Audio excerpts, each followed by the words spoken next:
Welcome, welcome, welcome. Welcome to Leadership Tidbits with Coach T. Wilson. I am your host, Tywauna Wilson, and I have another outstanding mentor for you all this evening. So, first, before I bring up our mentor, come on in into our virtual learning laboratory. Do us a favor, share this message out. So, I'm going to give you a little bit of time to come on in to the lab.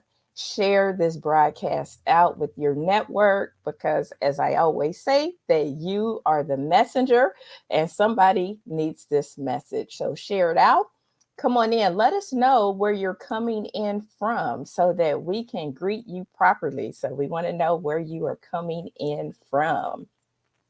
So today's mentor, listen, I'm excited because I have somebody that's in my hometown of Dayton, Ohio. And I also have a fellow HBCU grad here with me. So I have Miss Crenée Salone in the building. She's in our virtual learning laboratory. Crenée, how are you? I am well, thank you. How are you? I am awesome. So I'm going to read your bio and let the people know who they're learning from this evening, a little bit about what they are going to learn. We're going to talk about pivoting in the midst of chaos and fear. But before we get into all the juicy nuggets that Crenée has for you, I'm going to let you know who she is. Crenée Salone is a career and women's empowerment coach and creator of the Authentically You Academy. She is deeply committed to helping professional women who are unhappy in their current profession and at a standstill in their career map, their next steps, and pivot toward fulfilling work that aligns with their skills, their passions, values, talents, and authentic personalities.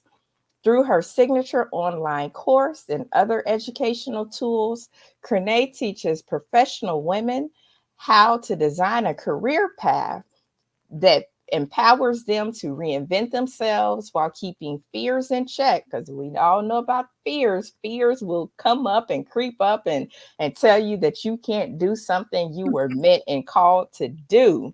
That's And right. walking in unshakable confidence. Crenée has been a professional in corporate America, so she is going to be able to give us some insight.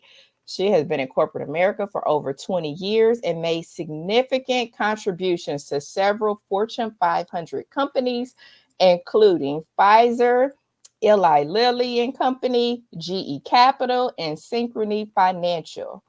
Crenée is a wife and mother of three sons and is an HBCU proud two-time graduate of Florida A&M University. So all our rattlers out there, you got a fellow rattler here that's going to be in our lab sharing with us.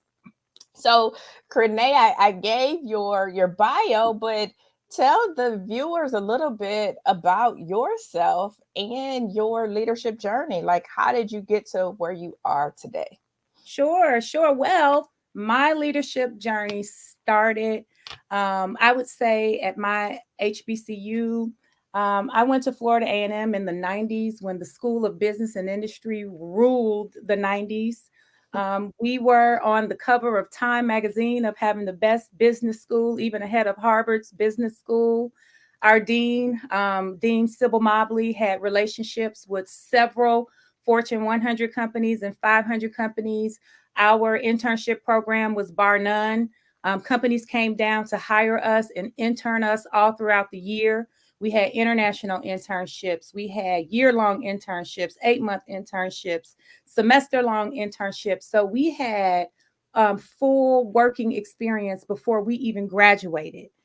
So we were a little different, and they came to get us and to recruit us because we were a little different.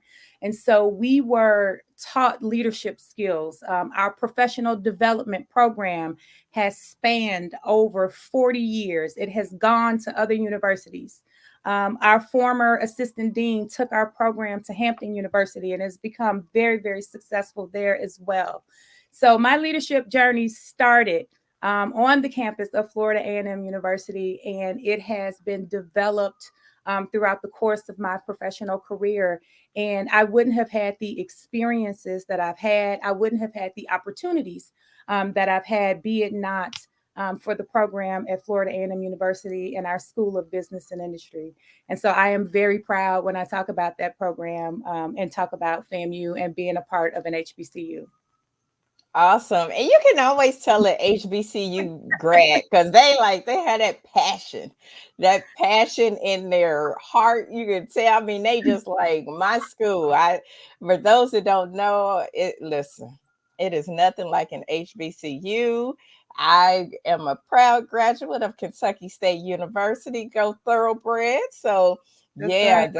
yeah, I just love hearing that. I love hearing that you got those leadership skills early on. And I know that it has taken you to all of these Fortune 500 companies. You've had the opportunity to work outside of the country, to be in Canada, and that's pretty awesome. Yeah. Our mentor a couple of weeks ago, she actually is in Canada, so that's cool that got that opportunity. So I'm not going to parlay this. I know that you are ready to get into what you have prepared for us. Listen, it's time to pivot, y'all. If y'all ain't ready, it is time to pivot. So get on up in here and let's figure out these strategies so that we can pivot in the midst of chaos with Coach Crenée. And I will let you take it away. All right. Well, thank you so much, Coach T, for having me. This subject is very near and dear to my heart for a variety of reasons. And pivoting is just a fancy way of saying making major changes. And, basically, sometimes you have to make a change at the stop of a dime. Sometimes we don't know what is going to happen to us in our life, be it by choice or by force. That would make us have to make a major change in our personal life or in our professional life. So what I just wanted to do is just share, my story of when I had to when I had a chaotic time in my life and career, and I had to pivot. It can all be very exciting. It's overwhelming. It's scary. It's all those things at once. And I just want to share some strategies that help me get through it and to keep moving forward without completely melting down. So I want to take you all way back to March of 2008. I'm sure it'll bring back memories of the financial and economic crisis that was getting ready to explode. In March of 2008, I'm planning a wedding. I'm 4 months from getting married. I'm living and working in Cincinnati, Ohio, believe it or not, but I'm planning to move to Dayton. Now, Dayton, Ohio is about an hour south of Cincinnati. Doesn't seem like a huge move, but it's a big enough move. And it's my fiance's hometown. So in March, I moved out of my home into a temporary apartment. I was forced to rent out my own home because the housing market is plummeting so fast. I couldn't even sell the house. In 2008, I became a landlord by force and not by choice, and that was no fun. Up until this point, I was single with no children. I had a dog. I had spent my career chasing opportunity, which is what I was taught to do. It had landed me in different cities. And now I am looking for a new job in a very, very specific location, which is a very, very small market. And the economy is just rapidly declining. And I'm preparing to move to a new city and purchase a new home with my soon to be spouse. It's all exciting and it's so stressful. 8 months prior, I had just moved back to Cincinnati after living in Toronto for 2 years. I had spent 2 years in our Canadian office with my previous employer. So I had a lot going on. I had just moved back to the country, then just moved out of my house, getting ready to get married, planning for a wedding. And let me add a little bit more complication to this. So my fiance was widowed.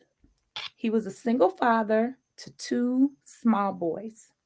When his first wife passed away, he was left with their 3-year-old son and a 2-week-old baby boy. Wow. So Not only was I getting married, but I was becoming a full-time mother to two small children. When we married, the boys were 6.5 and 3. So, yeah, let that sink in for a little bit. So, that's a little added complication um, to all, the other things that were going on. So, let me recap. I'm planning a wedding. I'm looking for a new job. I'm moving out of my house. I'm moving into a temporary apartment. I'm preparing to be a full time mother while I'm still working in my current job, trying not to lose my mind. So, all of these things are going on. We're trying to hold it together because that's what we do. We have to hold it all together. So, by the end of the first quarter of 2008, it was officially the worst economic crisis the country has seen in 3/4 of a century. Luckily, I was still gainfully employed. But I was becoming more and more cynical about securing a job in this horrible economy that was just getting worse by the second. Worse by the second. I mentioned I was living and working in Cincinnati. My fiance and the boys were in Dayton, Ohio. I needed to find employment in Dayton because a commute of that magnitude between Cincinnati and Dayton every day just wouldn't work for the new family dynamic. And Coach T, you know what I'm talking about. I Um, totally understand. the commute um, if I was working in Cincinnati, all the traffic is going north. And I would spend 4 hours in traffic each way every day. And my husband could continue to be a single parent, right? I would just be an additional paycheck. And our entire support system was in Dayton, Ohio. So it was very important that I got to Dayton, Ohio. So thankfully, 4 weeks before the wedding, I was hired by the Financial Services Division of GE Capital. Securing that position, it alleviated a lot of the stress. To know that I secured a new role was only half the battle. By the time I was married in July, I started my new job a few weeks later, but the bottom was really dropping out of the economy. I started to ask myself, who goes to work for a bank during the worst financial crisis in nearly 80 years? People were losing their jobs left and right. I was overwhelmed throughout the entire process. I was a finance manager who spent the first 15 years of my career in corporate finance. It's never fun to start a new position where I had to walk in the door and participate in cost out exercises. I watched hundreds of people lose their jobs while I walked into a new role. I had a tough time during the first 6 months, and if my life couldn't get more interesting or complicated, I was married for 7 months and on the job for 6 months, and I became pregnant with our third son. So I was having all the fun. Now, I say all of this to say that while I was going through this experience and taking into consideration all the major life changes, there were three main strategies that got me through, believe it or not. I think we are trained as business people and just as human beings, to kind of hold it together and to be our best selves. Because at this point, I was not only being my best self for myself, but I also had other people to keep in mind at this point. But I would tell you the number one strategy that I would offer someone who's pivoting or making major changes, whether it's personally or professionally, is to actively seek out the opportunities in the chaos. It was Albert Einstein who said, in the midst of every crisis lies opportunity. I know it might sound strange, but there are always opportunities that allows you to set the tone for your personal and professional leadership style, even in crisis. Would you agree, Coach T? Absolutely. Absolutely.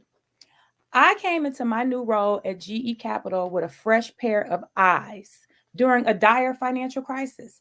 Banks had stopped lending, companies started laying off. The leadership was trying to figure out how the business was going to survive. But the silver lining for me was that I was new. I wasn't attached to any of the history. That left opportunity for me to set up my team in a way where I could learn as much as I could, assess the situation, and offer new solutions and even fail. And even set up boundaries that I could fail within reason. I found opportunity among the chaos for me to not only survive, but to thrive while I was shifting and changing and pivoting.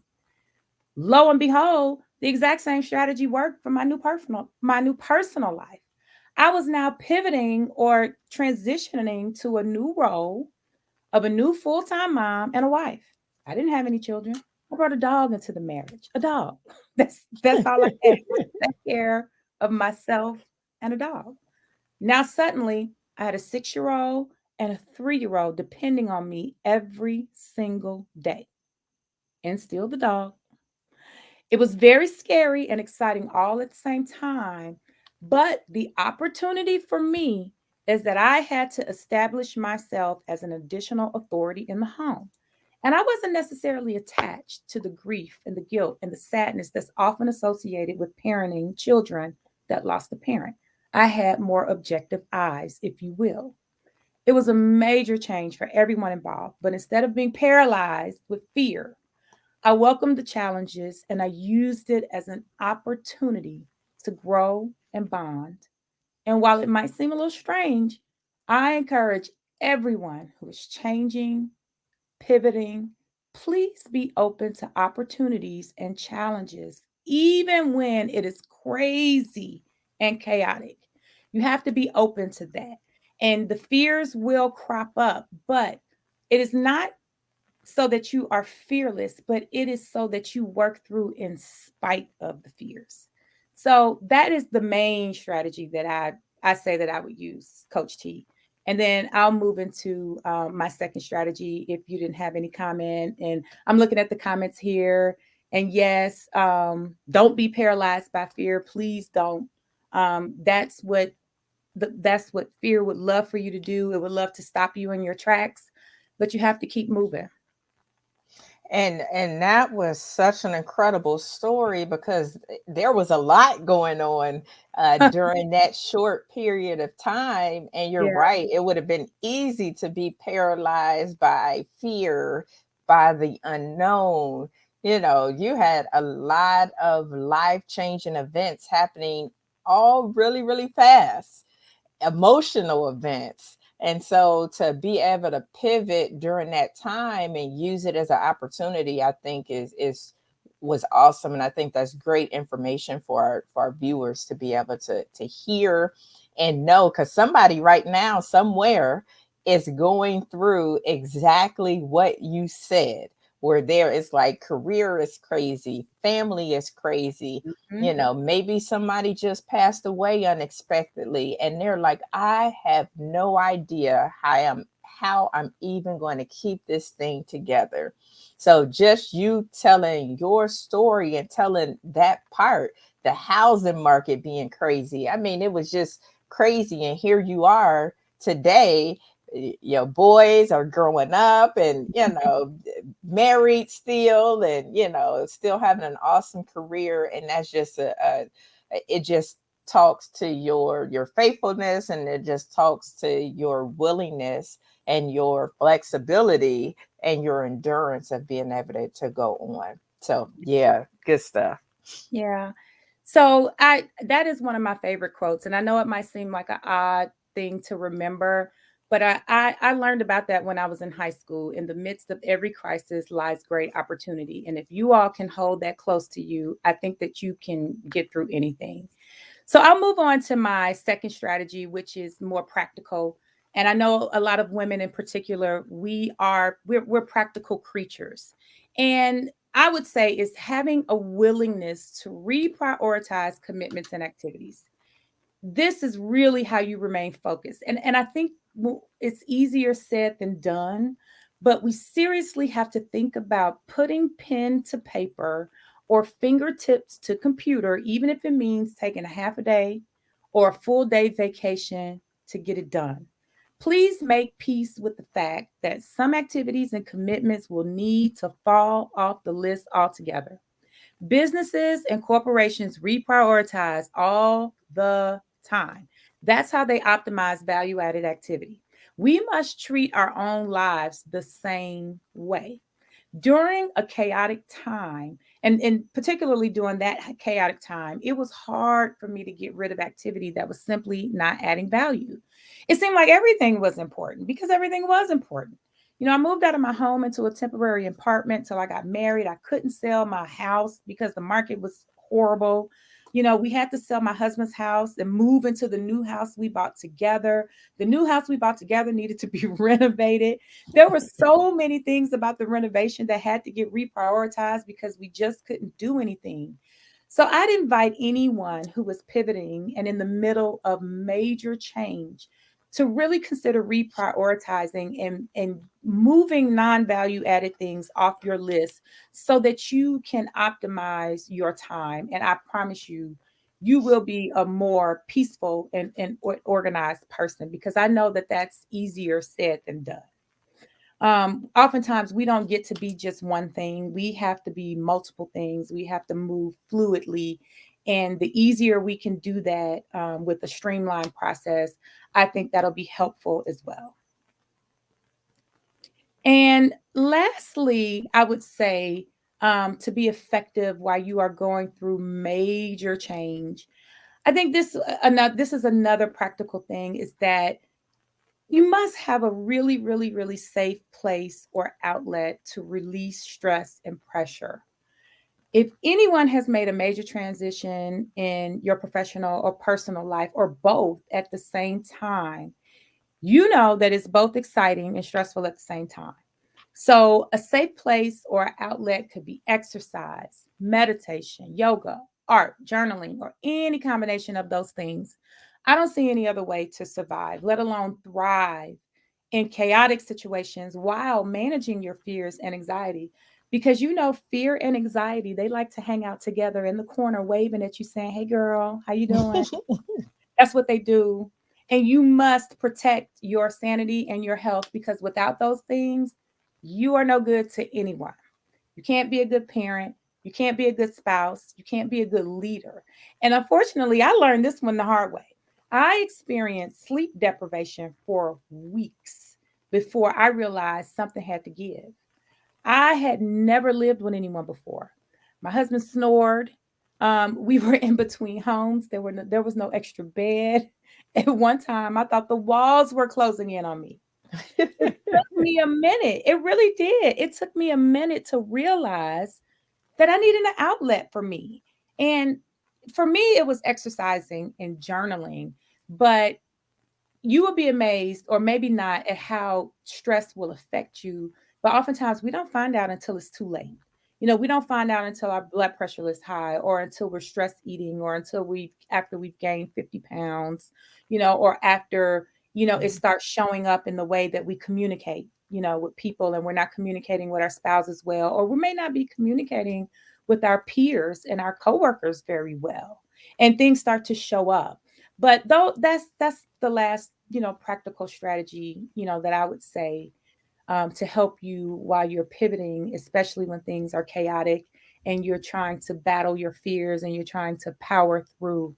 And I know everybody can relate to chaos and stress, but I hope those 3 strategies I offered up were very, very helpful. They're fluid and they can be implemented whether you're pivoting in a personal situation or a professional situation. For me, it's 13 years later, and I tell my husband I still haven't had the nervous breakdown that I deserve to have. but but we power through. So I really, really hope that I was able to help someone with my story and with those strategies. Or, Coach T, if you have any questions for me, or anyone in the audience has any questions about anything, I'm happy to be transparent about my situation. It is 13 years later. We were married 13 years in July. We had a 4th of July weekend, wedding. Our son together will be 12. Our oldest son, who was 6 when we got married, he's 19 and in the Air Force. And we have one that just turned 16. And so life has gone on. Wow. That's awesome. So, can you repeat the 3 strategies one more time for the Absolutely. viewers who might be catching this at this point, or they could be catching the replay?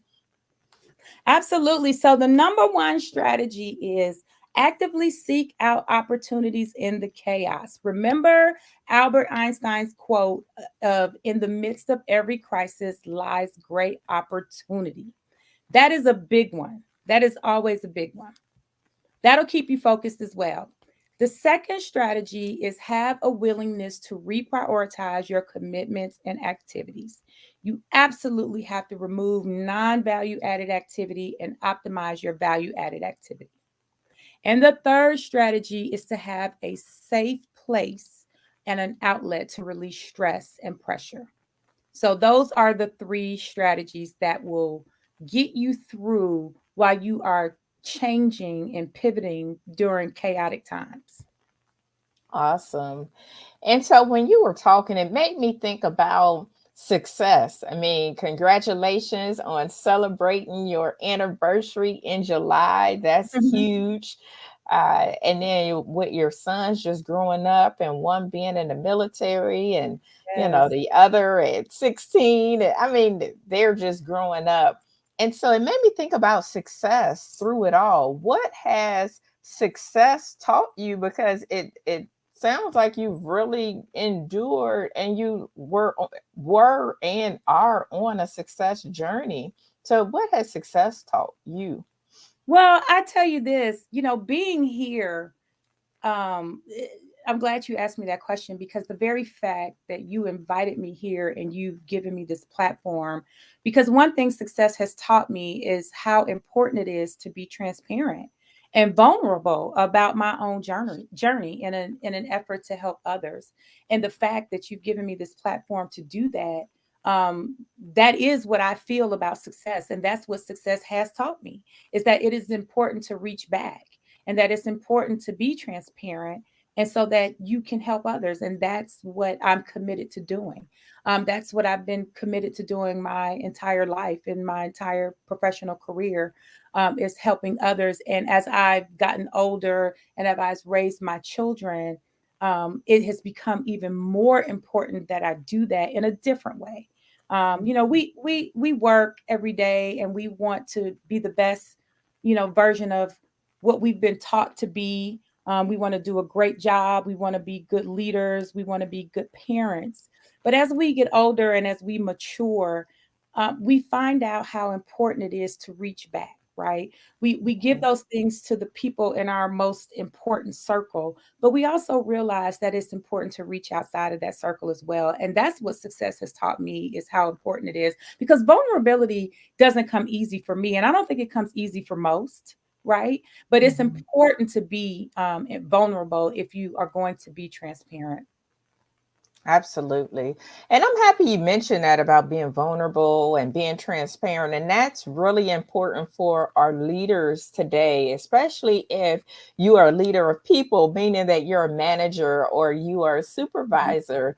It's difficult connecting with somebody that's like a brick wall, like you don't know anything about them. They come off as very disconnected, disengaged, and it's all about the business. Mhm. And as managers of people, as supervisors, we need to get back to, especially if you lost it or maybe you never had it, we Right. need to get back to the business of people and really connect them because at the end of the day, people in organizations are the organization's most important asset, Right. period. And so, being vulnerable as a leader, being connected and getting to know your people, I think that's huge. And just like you said, success, looks different for everybody and define it for yourself. But like one of the mentors that was in the laboratory a few weeks ago, DJ Alexander, he talked about finding your life's work.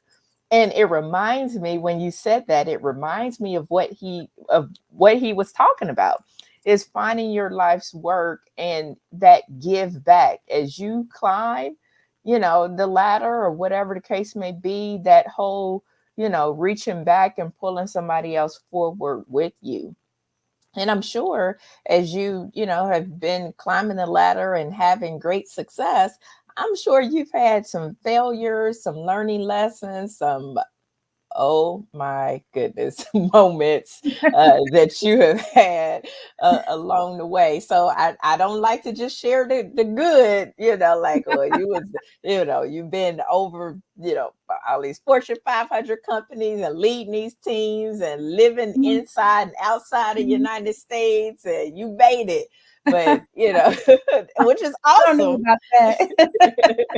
Which is awesome. But I think it's important for our viewers, the people that's in our learning laboratory, to also know that with success comes failure, and that's a part of the process, that it is going to happen at Absolutely. some point or another. So can you talk to our mentees out there that's thinking, man, I just came off of a failure, how can I recover? Talk about one of your failures or learning lessons that you've Oh, learned along your journey. absolutely. And I'm glad you mentioned, about the people and being managers of people, because, one in particular sticks in my mind. Actually, when I was, had a small team um, early on back in my career. And, you know, part of managing a team is that you want, to develop your team, because part of your success is ensuring, the success of your team, right? And that's just a part of it. You want to see them grow. You want to see them branch off into areas that they're interested in, and again, that's a reflection of them being developed in areas that they want to be developed in. And so, um, I had it in my mind that I had a development plan. I think I had about 4 direct reports at the time. And, each had their own development plan according to their own strengths and their own things that they wanted to do in their career. And I had someone who was terrified of presentations and public speaking and those things. And that person, you know, they kind of wanted to improve it, but not really. It was kind of one of those things. Well, I'll say that I want to improve it because I know I have to put something on my improvement plan, but I really, if I can hide, I'm going to hide every chance I get. That was kind of her plan. So, I call myself, putting together a team, to do a presentation. We were working on a project. And so the people who did the work, I was going to make sure that they did the presentation. And she was one of the people, who did the work. But, she kept telling me over and over again, I don't feel comfortable, being a part of this presentation, Crenée. But I pushed and I pushed, and in that instance, I think I pushed a little bit too far. I think I went over her threshold of comfortability, in an effort, to help her along in a place where she was struggling, and she completely shut down, and she posted out of that role, and that really, really hurt my feelings, and kind of, I took that as a personal failure, that somebody posted out of a role to get away from me because I wasn't listening. I really wasn't. I think when I assessed the situation is that I wasn't listening to what she really wanted, right? I Mhm. knew that she had an area that she wanted to improve in, but I think that I forced my will on her and what I wanted to see her do, because I knew she was smart and I knew she was capable and I knew that she was all those things, but she just wasn't, comfortable. And she didn't have to. It wasn't like it was a requirement of her job or for her to keep her job to do these things. And I think that I really missed an opportunity to connect with her and with one of my employees and to really listen, to what they wanted and how she wanted to advance her career. And she posted out of that role. And so I took that as a personal failure. And so that was a lesson for me, to do what you just said, to make sure you make those connections, make sure you're listening to what people are saying and what they are asking and what they really want, and try to marry that, to really help them. So, Absolutely. I think that's critical. Just listening. absolutely, it is. Mhm. Listening to what people want, and actively listening, going back to knowing your people, Mhm. it is important. So you also talked about growth in that, and I'm always curious because as leaders, as mentors, as coaches, as champions, as advocates, and sponsors, and mothers and wives and parents, and all of the roles that women play, that men play, everybody play. What do you do for your own personal growth? What do you do to keep your cup full? Because as like I said, all of those roles as champions, as mentors, this is we're Mhm. pouring into other people. And then what do you do to keep your cup full so that you can continue to pour? Absolutely. Well, I learn new things, and, I try to have a growth mindset, and I invest in myself and with learning new things. And, thus me embarking upon my entrepreneurial venture and becoming a career and women's empowerment coach.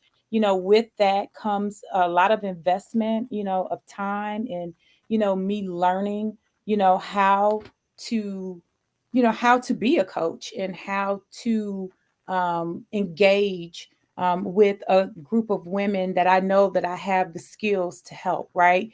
And Mhm. it's one thing for you to have an expertise, but it's another thing to take what you know and put it in an organized fashion, right? That's Mhm. kind of the trick. Sometimes when you've been doing something for so long and then you try to, put that in an organized fashion, that's a trick in and of itself. So I make a lot of investments in myself in learning, whether it's seminars, whether it's accelerator courses, and I am still, working, and I am still developing, myself in my, my full time job, but just really just growing myself. One of the favorite pieces of advice that I got in my entire life, that whether, my one of my mentors told me, I don't care if you're a leader, a mentor, or a teacher, you need to remain a student for the rest of your life, for your entire life. Remain a student. I don't care, how much of a mentor or a leader you think you are, you should be a forever student. And so I take that to heart. And so in order for me to pour into others, I have to continue to pour into myself with education and learning and investments, in myself. So Absolutely. I'm happy that you mentioned that too, because sometimes people think that, they get busy and they like, well, I don't have time to grow. And you're absolutely right. If you're not learning, you're not growing. Growth is intentional, and you don't just wake up and like, whoa, I grew. That only happens when you a kid and you grew a couple inches. But exactly. Or a treat or a plant. right. I But like in that. regards to your own personal growth, you have to, it's, growth, it's action, right? And so Yeah. you have to be committed to investing in yourself and, going to seminars, going to conferences, getting in the room. Our mentor, Georgiana Collington, who was on the show from Canada by way of Jamaica, one of the things that she says as she talked about servant leadership is that there's wisdom in the room. And so I'm giving her credit because I didn't use it a couple times, but I am giving you credit, Georgiana, for your phrase. However, because it was great, it was awesome in that there is wisdom in the room, and you need to make sure that you're in the room getting the wisdom. And that's how you get it. You get in the room, you get in here in our virtual learning laboratory, and let us know you're here, and you get the knowledge that Coach Crenée is sharing with you today. I was just very fortunate and blessed to have just come back from the John Maxwell International Leadership Conference, and just being in the room with all of those other people. I mean, I'm still on the high because of the energy. It was like I'm in the room with John Maxwell, I'm in the room with Dave Ramsey, I'm in the room with people that travel for days. And I mean days to be in the room. So it's something about being in the room. I'll never forget. I met a gentleman from Nigeria, and he said if it, due to the pandemic, he had to get his travel visa about 2 years ago just to be in the room. Mm, And you you serious? Listen, just to That's be in the serious. room. He like, I needed to be in the room. And you know, if you've ever traveled international and traveled to Africa, you know those flights are long, those flights are expensive. And he like, you know what? I had to be in the room. Like I had to be in the room with other leaders, other people that feel the way that I feel, that want to impact the world. And so, you know, when I hear you say that, you know, just being in the room, soaking up that knowledge, giving back, I just want the people here just watching this, or will watch the replay, to know that there's wisdom in the room. And the only way that you get it is that you get in the room. So get in the room. And if you look around and ain't nobody else in the room, you are in the wrong That's room.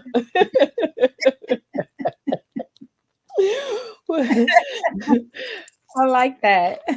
I like it's true. It's true. I mean, you have to seek out in order to fill yourself back up, right? Mhm. I can't feed anybody if I'm empty. And so it is very purposeful. It is very intentional, that I seek out ways, to fill myself up with knowledge and learn new things, because that's the only way that I'm going to continue to grow and to continue to be a student. So that's my number one focus, is to always remain teachable, always be a student, and the leadership and the mentorship will come. That's not even my main focus. My main Mhm. focus is staying hungry and, like you said, being in the room. What can I glean from this? What can I get from this? And that's what I want to do. So Absolutely. Yes. Les Brown says you got to be hungry. You got to be hungry about this information, that's be right. hungry about this knowledge. And as we say, learn, apply, teach. That is the way that we operate, and that's the way that we do things. So, Crenée, are you into reading? And if so, like what books are you reading? So, I am it's been a while. It's probably been 6 months. I read, I know that I'm late, but the last book I read was Michelle Obama's book. And I am writing my own book. And typically, when I am writing, I don't read a lot because sometimes it's hard to have an original thought, right? If you are reading other material. So, Mhm. what month is this? This is September. I finished reading her book in May.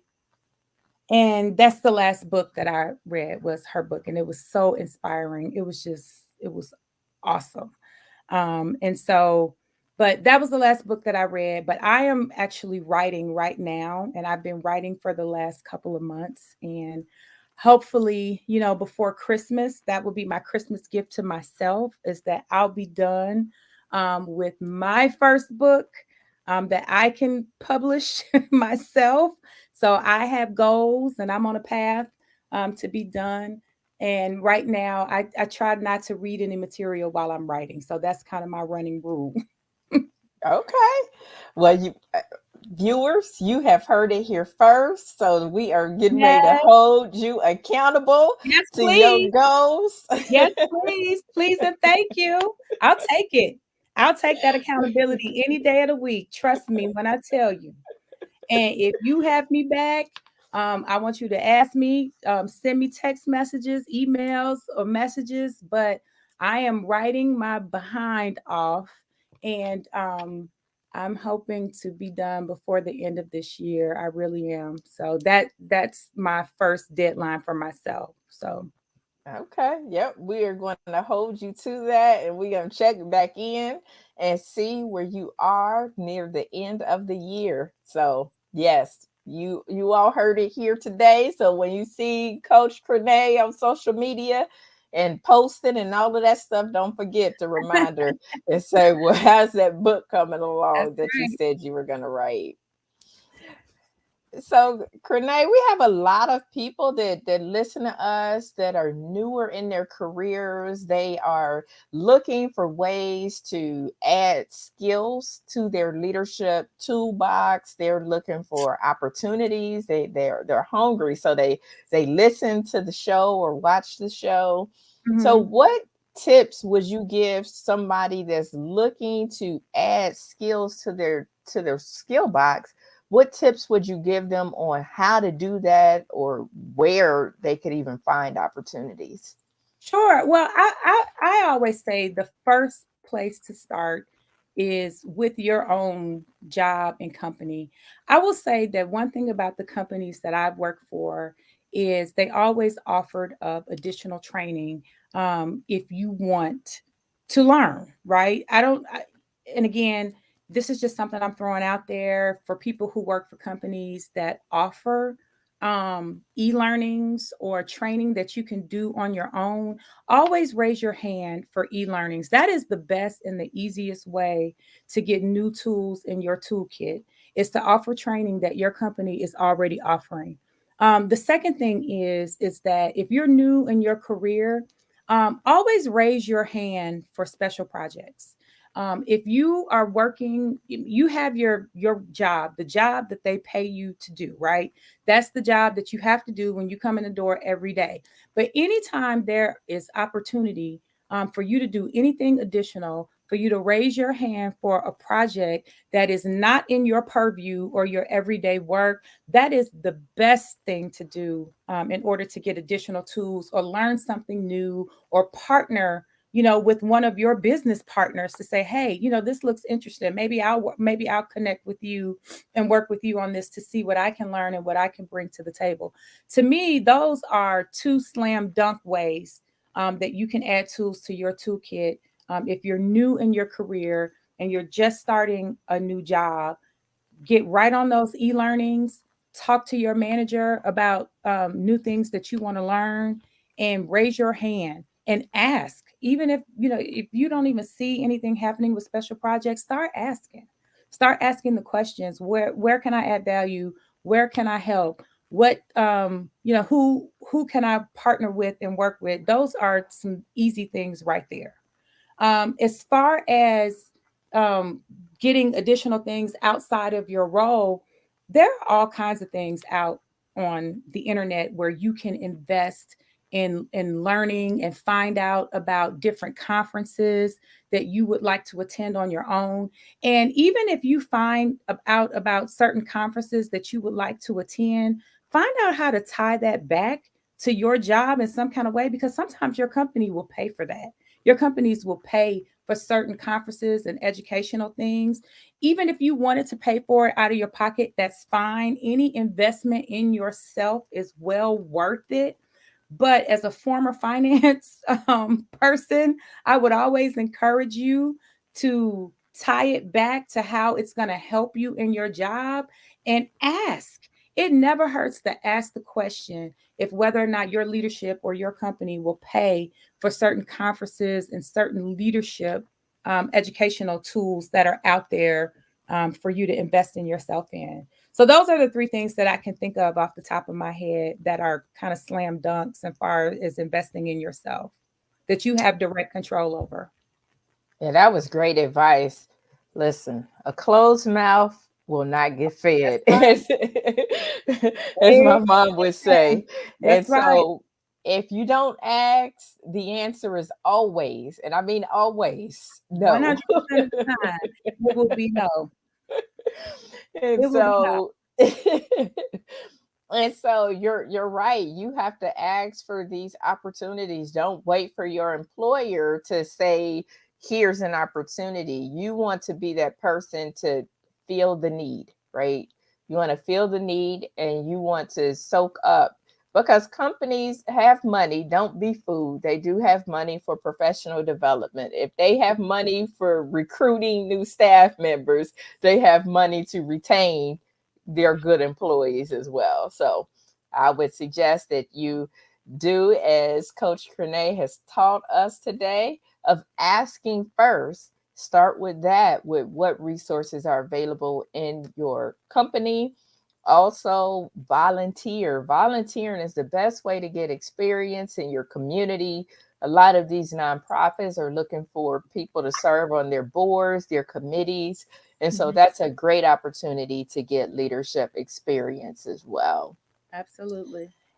Yep. And I don't know, depending on what kind of company you work for, they get volunteer credit. Um, these corporations have to have, a certain amount of volunteering and credit in the community. So I would definitely go that route as well. That is a great way to get leadership experience. For the past 3 years now, I've been on the board of my local YMCA. We've always utilized our YMCA with our young boys coming up. That's where they learn how to swim. That's where they first learn how to play soccer and play basketball. So that was another way of me giving back, and as well as me also, becoming a part of something where I was a leader, and I was able to raise money for the YMCA, using my position. And just it was just an awesome experience, that and your companies will support you in that as well. So I totally recommend that. Awesome. What would be your tidbit of wisdom, your one or two tidbits that you would Mhm. like to leave the viewers with that they can start to implement right away? So that practical, because we're all about giving people practical tips Mhm. that they can use in order to succeed, in order to win. So, what would be your one or two tidbits you want to leave the mentees in our learning laboratory with? Well, the first thing is, I think Coach T said it earlier. You get to define what success is for you. That's number one. Nobody gets to define what success is for you. And once you know what success is for you, I strongly suggest that you don't let anything stop you from achieving what you define as success, which means, it always comes back to this, is making sure that you are managing your fears. It takes a lot of courage, and courage is not the absence of fear, it's doing things in spite of having fear. It is just define success for yourself. I'm looking at the comments here, and making sure that you are putting your fears in check. Because a lot of times, if you are listening to the fears in your head, it will get you off your path. So, if you want to stay on your path to success, please make sure you are managing your fears and telling them to go somewhere and sit in the corner. That's what I call it. They don't completely go away, but you make sure they go somewhere and they sit in the corner. And I'm just going to go back to one of the strategies that I talked about earlier, and this is becoming more and more important. You see it in sports, you see it in everything, is having a good outlet for your mental health. It is very, very important that we have good mental health, good physical health, because without that, you can't be a leader, you can't do anything, you can't work, you can't be a good leader in your home, you can't be a good leader in your career. So I just encourage everyone to have a safe place, a safe space, and good outlets to maintain your physical and mental health. And I think that is very, very important, and it's key for me. Even though I am a working mom, I have 3 children, you better believe that I create some space for myself. It is important. I know we all talk about, self-care is not selfish, but I'll be the first one to tell you it's okay to be selfish sometimes if you have to. If you have to be selfish, do that in order to maintain your sanity. I don't care whose feelings you hurt. So take care of yourself, take care of your physical health, take care of your mental health, and make sure you are tracking to your plan of success and you are keeping your fears in check. And those are the tidbits that I would leave for your audience. Awesome. Well, you done said it. You done said it all. It's nothing I else don't know that about I have to even add to that. I don't know about that, but I hope that, whoever was in the room, I hope that whomever was in the room, you could use those tidbits and share it with someone else who needs to hear it as well.